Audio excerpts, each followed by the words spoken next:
Hey everybody, welcome to lesson number 4, the final lesson of Unit 7. Today we're talking about geometric infinite series. Ooh, let's see what that's about.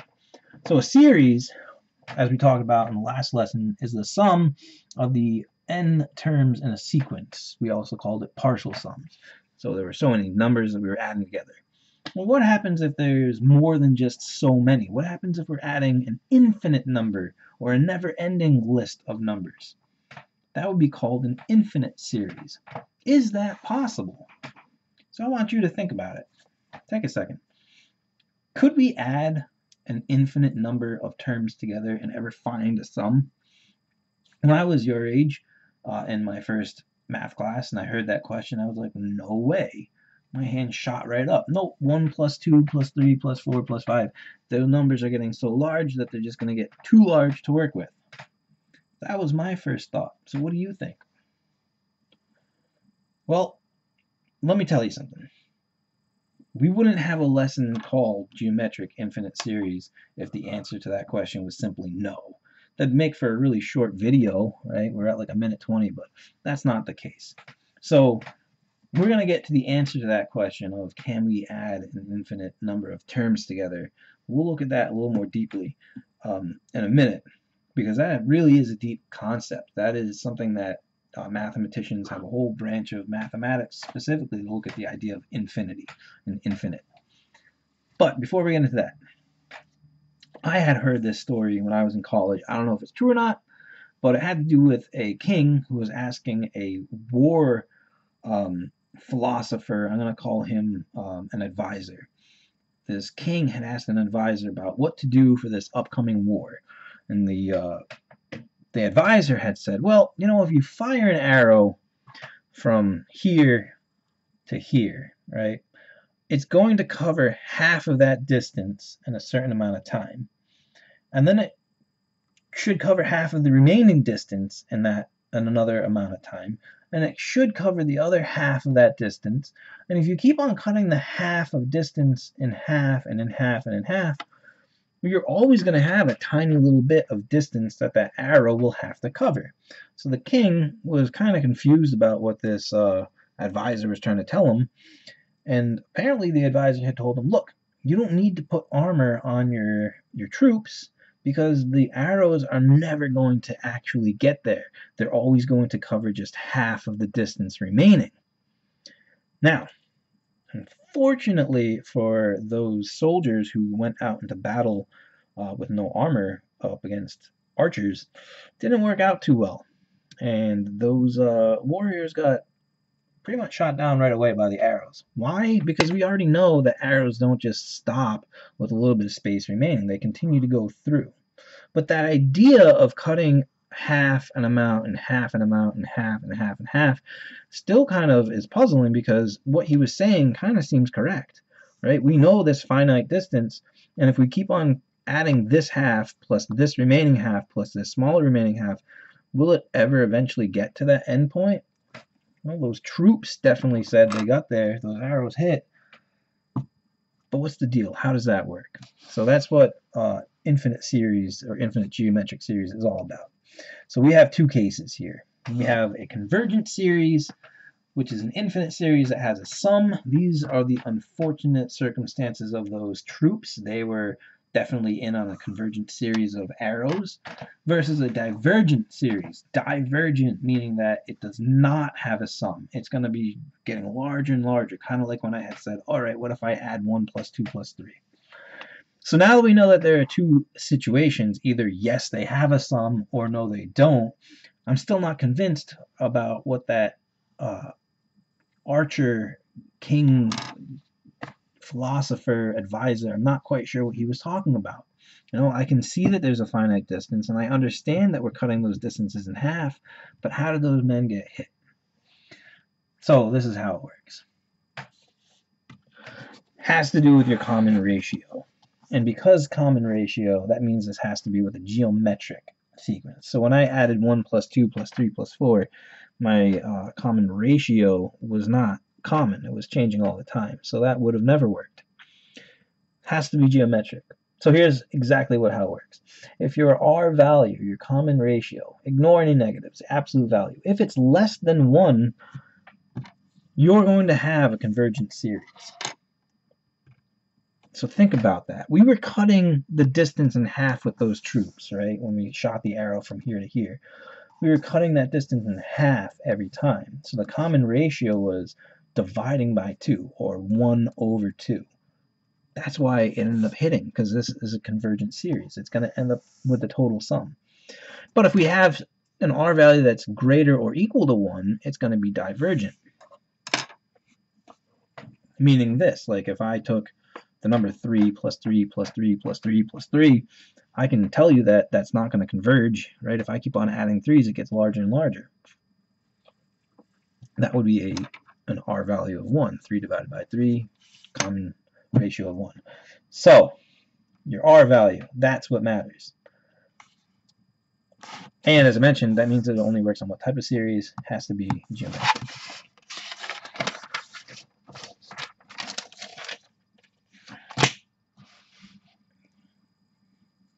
So, the question here becomes, will this series converge or diverge? We want to know, are the arrows going to hit, or are they going to fall flat at some point?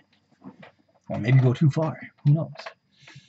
But this is what we got to do. We got to figure out if there is a common ratio. So we need to check both. I'm going to do 48 divided by 72. Again, we can use a calculator for this. And I'm getting 2/3. And then we have to do it as well from here to here. So 72 divided by 108. And I also got 2/3. So the R value was 2/3. Is that less than 1? Yes, it is. If it's less than 1, it's going to converge.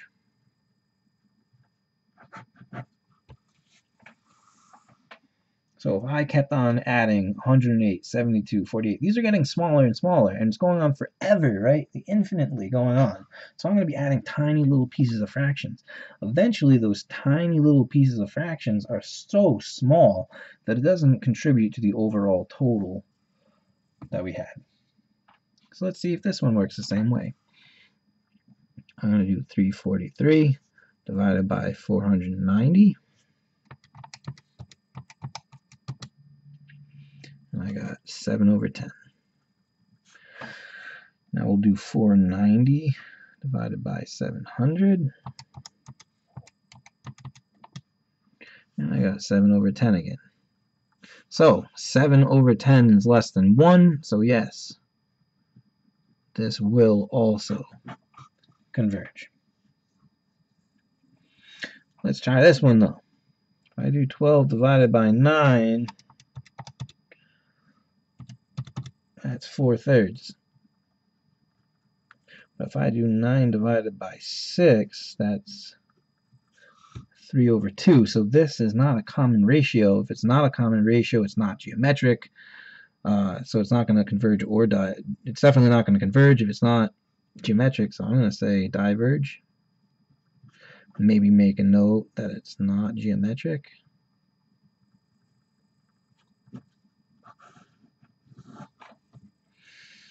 All right, the last one, 144 over 120.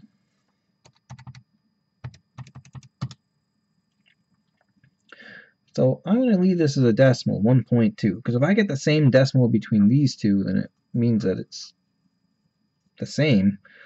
But I don't even have to worry about that, really, because 1.2, is that less than 1? And the answer to that question is no. So it doesn't matter what the rest of this is. If we add all this stuff, it's going to diverge, right? Because my number was more than 1. But just for the fun of it, what is 120 divided by 100? We still get that 1.2. Still doesn't work. So you've got a couple of problems to try. It's basic, right? If you have a common ratio, if it's less than 1, it converges. If it's greater than 1, it doesn't. If there's no common ratio, it's going to diverge because it's not geometric. So you got 4 to try. Pause the video and resume when you're ready to check.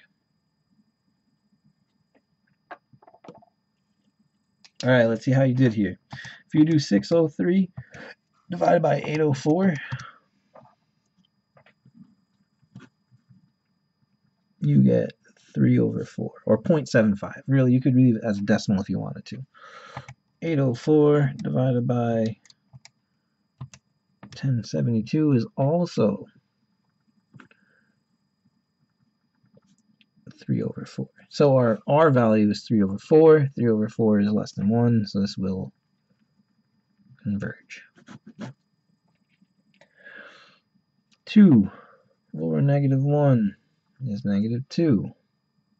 -1 over -4 is 1/4. This is not even geometric, so this will definitely diverge.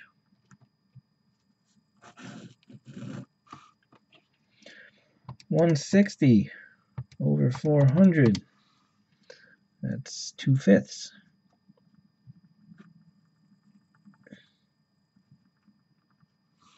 400 over 1,000, also 2/5. 2/5 is less than 1, so this will converge. Ooh, one more to go. All right, 11.52 divided by 9.6. 1.2. Now again, I don't really even need to know about these. I'm going to do them just in case. 9.6 divided by 8. I still get that 1.2. But because 1.2 is greater than 1, this will diverge. So hopefully you came up with all those answers. You do want to figure out what that R value is, if there's an R value, regardless. But then just figure it out. Is it going to converge or diverge? So you might be thinking to yourself, all right, well, that's great and everything. But if a series converges with an infinite number of terms, I think I would like to know what it will add up to. And I'm excited about your excitement here, if you were thinking that, right? So you can take an infinite number, like we could sit here our entire lives and continue to add. We'll never add all of them up. But you're telling me that we can sit here in the course of this video and figure out what they all add up to? Yeah, I am telling you that. Here you go. This is your geometric infinite series formula. So it's telling you, as long as your R value is less than 1, which means it will converge, the sum of those infinite number of terms is going to be equal to your first value divided by 1 minus your R value, the absolute value of R. Actually, it doesn't have to be the absolute value of R, to be honest with you. I'm pretty sure we can use whatever we come up with. Let's check out a couple of these problems. You'll start to catch on to it pretty quickly.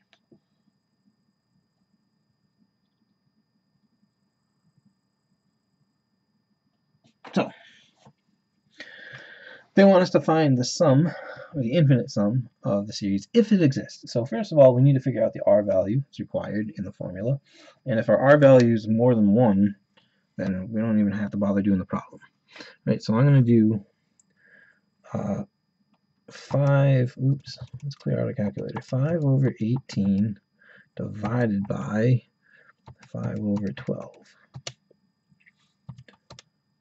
I'm doing that on the calculator right now, so I did these two first, 5 over 18 divided by 5 over 12, and I got 2/3. Now I'm going to do 5 over 12 divided by 5 over 8. And I got 2/3 again. So I do have a common ratio of 2/3. 2/3 is less than 1, so I can use this formula. Everything works. So my first term, the sum, my first term was 5 over 8.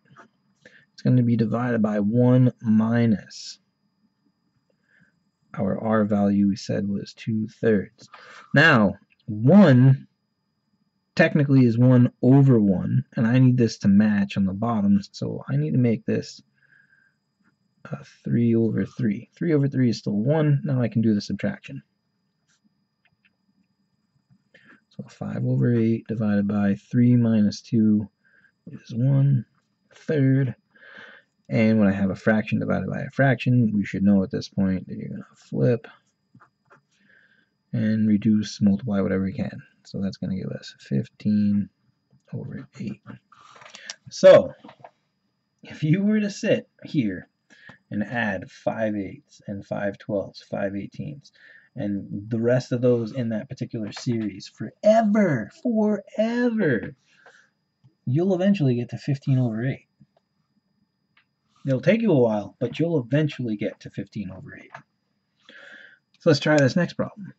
If we do 18 divided by 12, I got 1.5. Now, I don't need to do any more work here because my R value, regardless if it's consistent or not, it's going to be over 1. So this is going to diverge.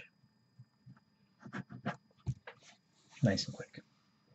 So I've got a couple for you to try. Pause the video and resume when you're ready to check. All right, let's see how you did here. First of all, we need to figure out what is our common ratio. So 64 divided by 80. I'm coming up with 4 over 5. Now let's check, is that the same? 80 over 100. Yeah, that's also 4 over 5. So our R value is 4 over 5. That happens to be less than 1, so we can plug it into our formula.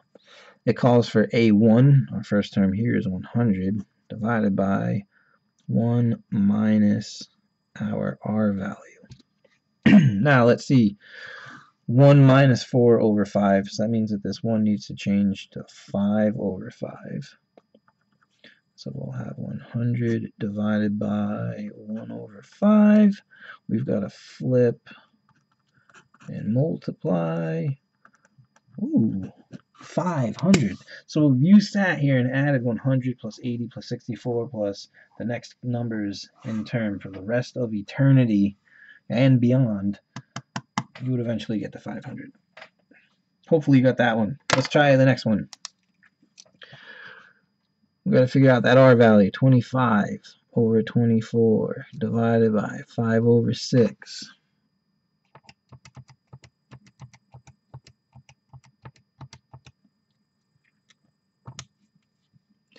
$1.25. So right away, I have a number that's beyond 1. It doesn't matter if it's the right R value or not. I mean, I could check to see what 5 over 6 is. Divided by 2 over 3. Will it give me the same thing? Yeah, 1.25. So it's consistent, but it's past 1. So this is going to diverge.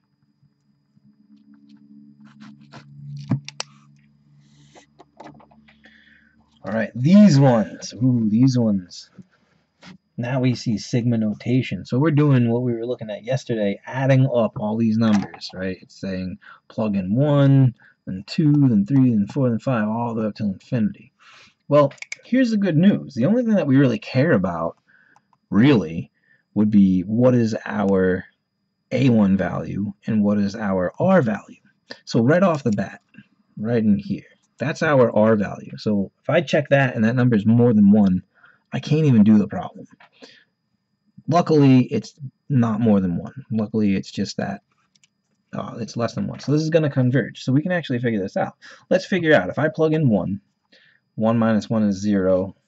So we would do 35 times 3 over 5 to the power of 0. And it's going to give us 35. That's our A1 term. So now we can plug it into the series, the series formula.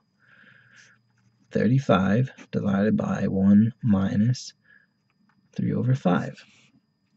Again, this 1 we need to change into 5 over 5. That's going to give us 35 divided by 2 over 5. Then we flip. Let's see, 35 times 5 is 175 over 2. So even working from sigma notation, it's pretty much the same. What did I do? I evaluated. If I plug in 1 here, that gives me 0. Anything to the power of 0 is 1. 35 times 1 is 35, right? And then I plugged it into the formula. And I was only able to do that because our R value was less than 1. So you're going to try this one out. Pause the video and resume when you're ready to check. All right, let's see it. This is your R value, and it's less than 1. So this will converge. We got to figure out what that will be. If I plug in 1, this is a 0 up here. 0.7 to the 0 power is 1. 1.1 times 1 is 1.1. So that's our first value. 1.1 divided by 1 minus 0.7. Well, let's see, that would be 0.3, and I can type that in. 1.1 divided by 0.3. Math frac, enter. Hey, look at that. 11 over 3. You might have put down 3.6 repeated. That's fine if you did. If not, the calculator converges it to 11 over 3 for you. Got one more for you.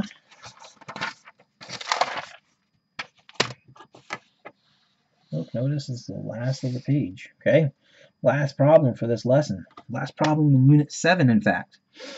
So again, we're trying to find the infinite sum of this geometric series. We know it's geometric because here's our R value, but wait, what do you notice about R? R is greater than 1, which means that this diverges. So check the R value.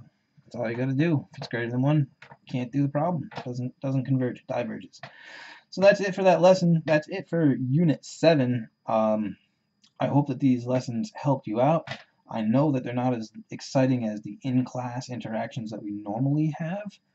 But with these trying times right now, with this whole lockdown situation, quarantine thing in 2020, hey, you did the best you could. I did the best that we could. Hopefully this makes sense to all of you. Leave some questions if you need them. I'll try to answer them on YouTube for you. If not, bring those questions into class next time that we have class, or bring them on to the online discussions that we have. Either way, I will see you guys soon. Bye.